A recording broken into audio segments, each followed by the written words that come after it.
Making headlines. Mira orders GMR Group company to pay $20.5 million as income tax and fines. IAC sends donations collected as part of the To Gaza with Love charity program to help the Muslims suffering in the Gaza border. And Economic Ministry reveals 4 parties will represent Maldives in 2 exhibitions to be held in China.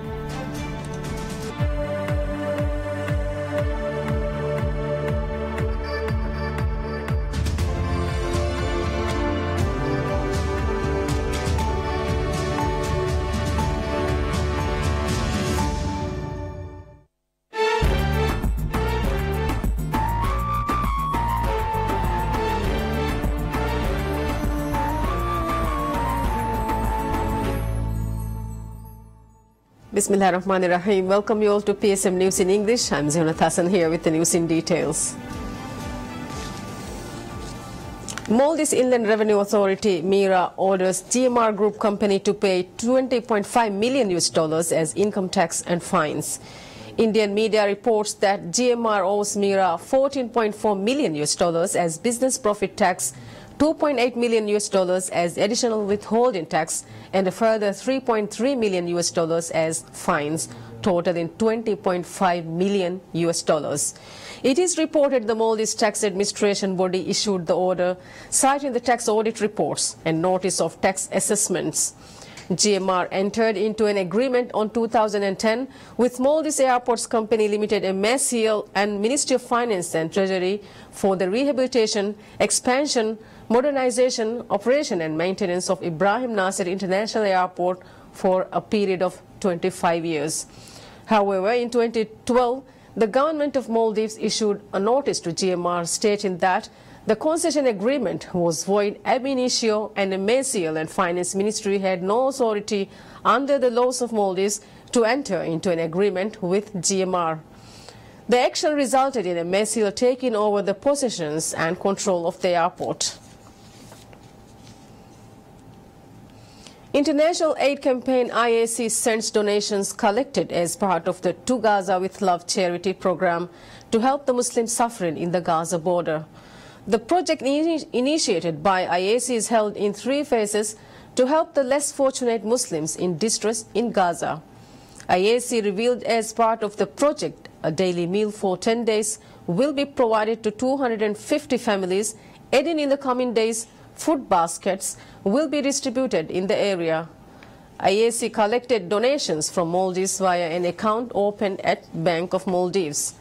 Fighting continues in Gaza, which has become the most costly number of fatalities suffered since the war between Israel and Hamas in 2014.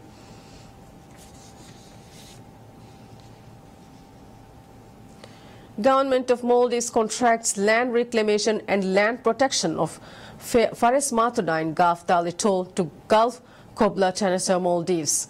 The agreement was signed by Minister of Tourism Musa Zamir and Managing Director of Gulf Kobla Ahmad Michael.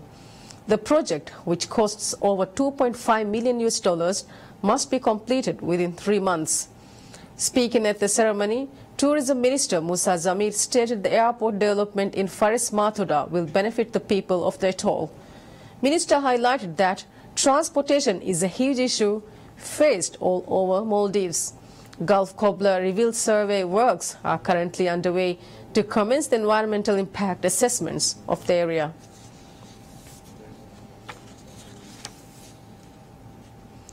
Waste Management Corporation WEMCO states waste incinerators installed in Thilafushi Corporation will start its operation in September.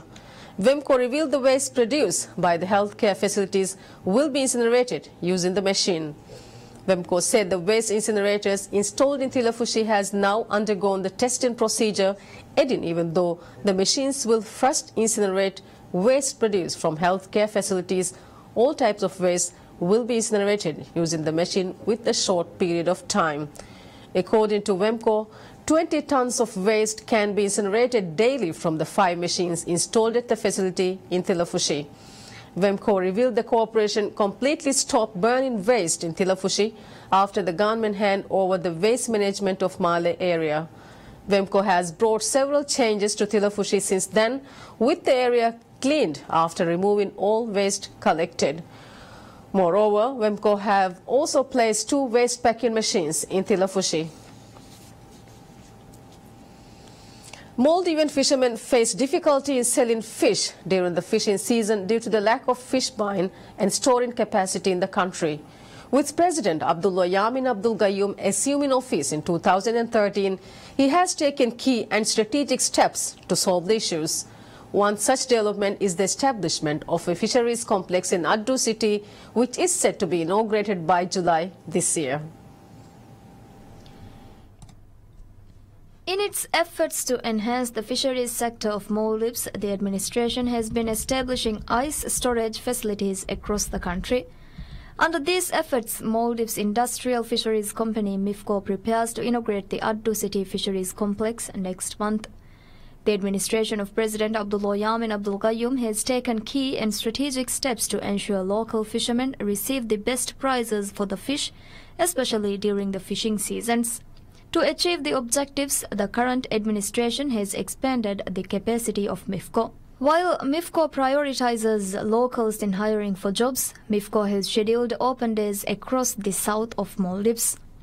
In this regard, Hulumidu Open Day will be held in June 20th, Hitadu Open Day in June 21st, and the Open Day in Formula City will be held in June 22nd. According to MIFCO, information regarding available opportunities and information about fisheries will be provided during Open Day events.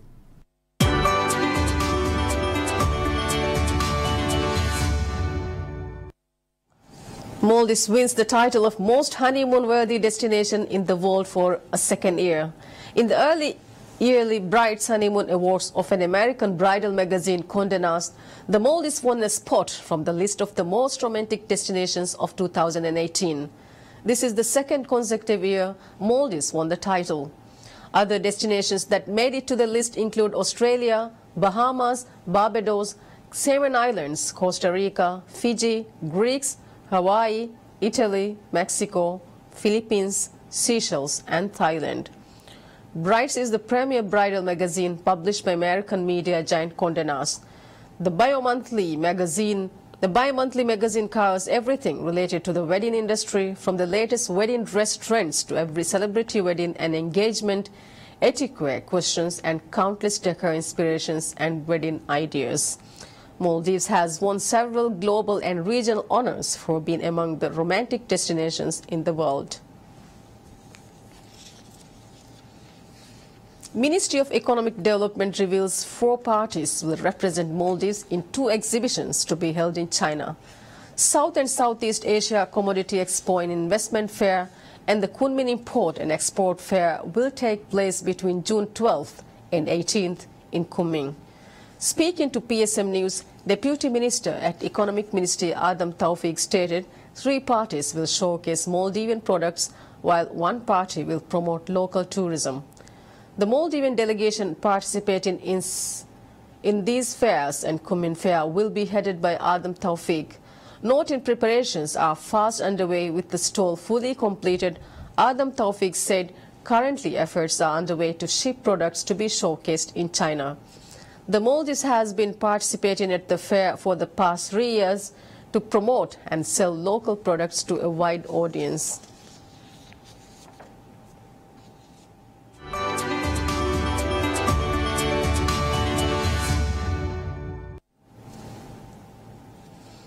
In the latest attack in a growing cycle of violence, a bomber killed at least 8 people near Muslim clerics living in a giant tent in the Afghan capital where they had gathered to denounce terrorism. The bomb exploded near a residential area in the west of Kabul. More than 2,000 religious scholars from across the country began meeting at the Loya Jirga tent, denouncing years of conflict. They plan to issue a religious order demanding Taliban militants restore peace, allowing foreign troops to leave. No group immediately claimed responsibility for the attack, which underlines deteriorating security ahead of parliamentary and district council elections set for October 20th. The Taliban are seeking to return the country to its strict rule after their 2001 ouster by US-backed troops. A series of bombing in Kabul has killed dozens of people in recent months and shown no sign of easing during the Muslim holy month of Ramadan. The recent intensified settlement activity by Israel in the occupied territory of the West Bank has sparked strong opposition from the Palestinian people. Israel's Defense Minister Avigdor Lieberman said on May 24th that he will seek a motion next week to fast-track approval for some 2,500 new housing units in the West Bank. Lieberman also said in a statement that the construction approvals for an additional 1,400 units will also be promoted. The plan includes construction in the Ariel, a large settlement in the northern region of the West Bank, and 460 units in the Ma'alem Adumin near Jerusalem. Prime Minister Benjamin Netanyahu reportedly praised Lieberman's announcement and extended his congratulations regarding the Ma'aleh Adumin settlement. Palestinian political activist Taisir al-Ali said Israel wants to plunder the West Bank and loot Palestinian lands, in addition to plundering Palestine's water and natural resources. Taisir al-Ali said the systematic policy is old and new but is now growing fierce as the conflict in the region intensifies to reach specific political ends. For Palestinians, the Israeli decision to expand major settlements into the West Bank and Jerusalem and to fortify some other settlements is aimed at further severing and isolating Palestinian communities and eliminating the two-state solution. An expert on settlement affairs, Walid Abu Muhsin, said the settlements are supposed to be large Israeli cities and they are supposed to make the number of settlers in the West Bank increase, so that in the meantime Netanyahu will get 1 million votes. The expert noted most of Israeli officials are settlers and most of the ministers are settlers living in Israeli colonies in the West Bank. The Palestinian Authority is working to confront the Israeli settlement momentum by handing over a referral to the International Criminal Court (ICC), asking prosecutors to open a formal investigation into accusations of Israeli crimes in the occupied Palestinian territories. However, Israel claimed the step and said the ICC has no jurisdiction to investigate its policies. Around 600,000 settlers currently live in the settlements in the West Bank and East Jerusalem, which Palestinians want to declare as their future state capital.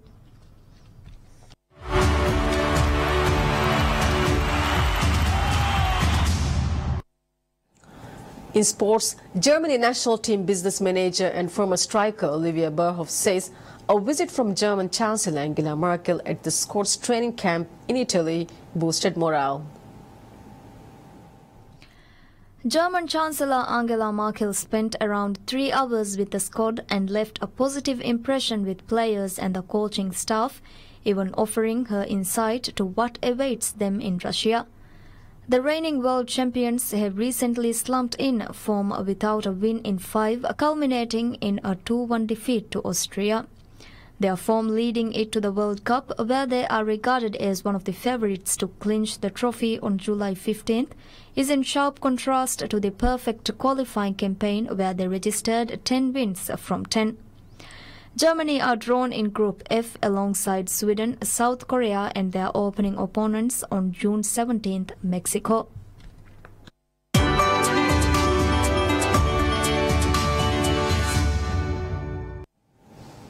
The latest film in the blockbuster franchise Solo, A Star Wars Story, scores another win at the North American weekend box office from Friday through Sunday. Let's have a look.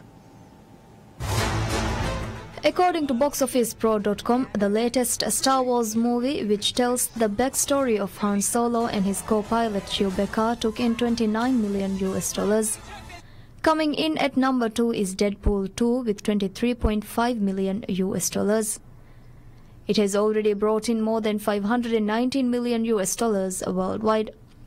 Newcomer Adrift, about a couple that accidentally sailed into a hurricane, came in at $11.4 million during its debut weekend. Avengers Infinity War came in at number 4, adding a potential $10 million to its global haul of $1.9 billion. Rounding out the top 5 is Book Club with $6.8 million added to its total sales of $38 million. With that, we conclude the news for this bulletin. Thank you for joining us and have a pleasant day ahead. Bye-bye.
Now join Maldives Media Institute and get your Lim Kok Wing qualification.